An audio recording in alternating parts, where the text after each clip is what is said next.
Greetings, YouTube. In 1938, Helen Hulick, I think it's Hulick, 1 second, Hulick, went to jail because she wore slacks to court. She was a witness of a burglary. She walked into court wearing slacks. She was considered to be in contempt of court. She was told to change. She came back the next day in slacks again. She was jailed. The protests were filed that she was eventually freed, and contempt charges were dropped. When she finally returned to court a couple months later, she wore a skirt. She'd made her point that you could wear what you wanted to go to court if you're a woman. Now you might be thinking 1938, well, that's a long time ago.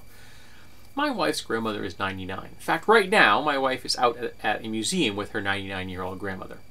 So that's living memory. That's something that could have happened to my wife's grandmother. So that isn't that long ago. And it wasn't until the 1990s that women were allowed to wear pants in the U.S. Congress. Yes, the 1990s. That was the dress code.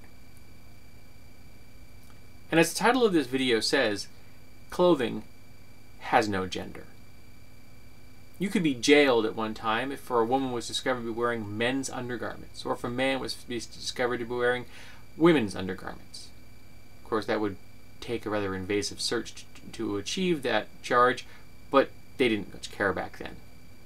That was considered cross-dressing, which was illegal. And again, this is all about social control. But we're still doing this. We still have schools telling girls they can't show bra straps, or they can't wear yoga pants to school. Why? The excuse is almost always, well, it's distracting to the men, to the boys. If you're an adult male and you are so distracted by a teenager because she's showing a bra strap or she has on yoga pants, you have a friggin' problem. And if you are a teen boy and you are so distracted by your female classmates that you cannot do your work, you also have a problem. It is not upon another person to dress for your comfort level. And what this says to those girls in high school is that how you dress is more important than your education. That your attire supersedes your learning. Which is a vile, toxic message to give to women. That your appearance is more important than your mind. And that kind of message seeps into a person. It gets into their pores. And it's incredibly difficult to remove. And all of this garbage, from 1938 all the way till today, these are byproducts of the incredibly pervasive, ubiquitous patriarchy. Yes, I know. I said the evil P word, but it's present. And no, there is not some patriarchal council somewhere laying out decrees. What it is a million little tiny microaggressions. Little tiny messages that we give men and women in our culture that say, men behave this way, women behave that way. That is the patriarchy.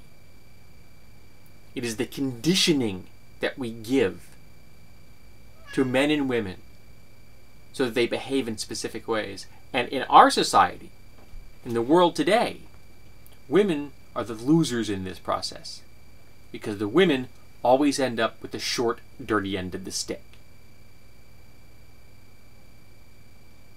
1990s, skirts were required in Congress. For women that had been elected as officials, you could be sent to jail for wearing undergarments that the state had decided you shouldn't have on. This is social conservatism writ large.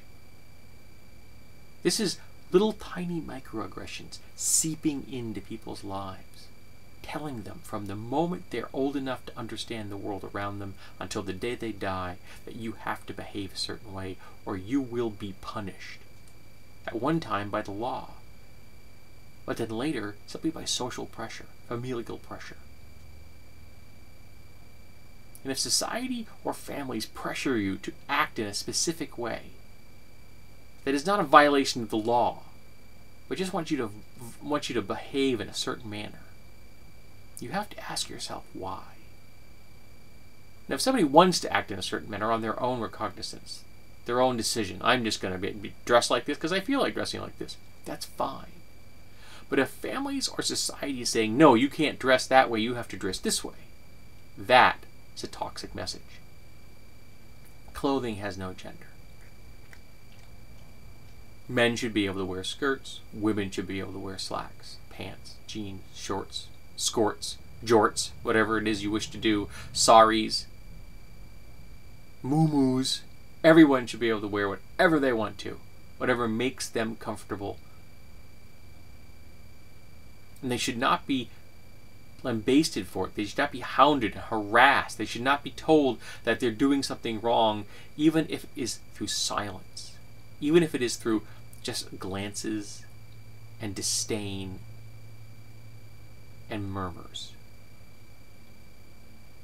We need to stop policing how other people dress. We need to stop policing how other people behave in arenas outside the law. And we need to begin to dismantle the infrastructure that has been created by the patriarchy. And we do it by talking about it. We do it by getting the conversation rolling. And not an argument. Not people making comments below about how the patriarchy doesn't exist. Which I'd like to point out, I have encountered almost exclusively men that say this. Funnily enough, men benefit more than women from the patriarchy, but they are still harmed by the patriarchy because it is still telling them that you can't show emotions, you can't cry. Tough it up. What are you? Got no balls? That kind of an attitude, those kind of messages are just as toxic as telling women they have to wear skirts. It starts with something simple, but it never ends that way. It never is just one thing, because one thing leads to the next, to the next, to the next. And it ends up with catcalls and sexual harassment and legal repercussions and social ostracizing. And a message that says that if you don't abide by what society says, you will be labeled as the other. And we need to stop doing that. This is how I like to dress.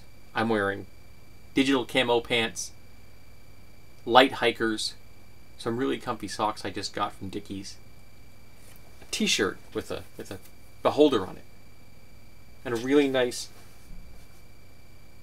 chamois shirt from Woolrich. Used to be my wife's.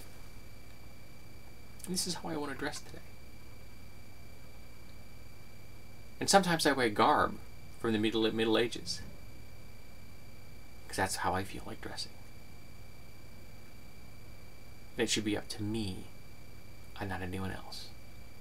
And if you don't like it, look away. But don't tell me what to dress. Don't tell any woman what to dress. Do not tell any woman that her appearance is more important than her personhood. Stop these toxic public policing of how we appear and how we dress. And let us look at this case as something that has been swept into the dustbin of history, as opposed to something that is going on right now in the 21st century.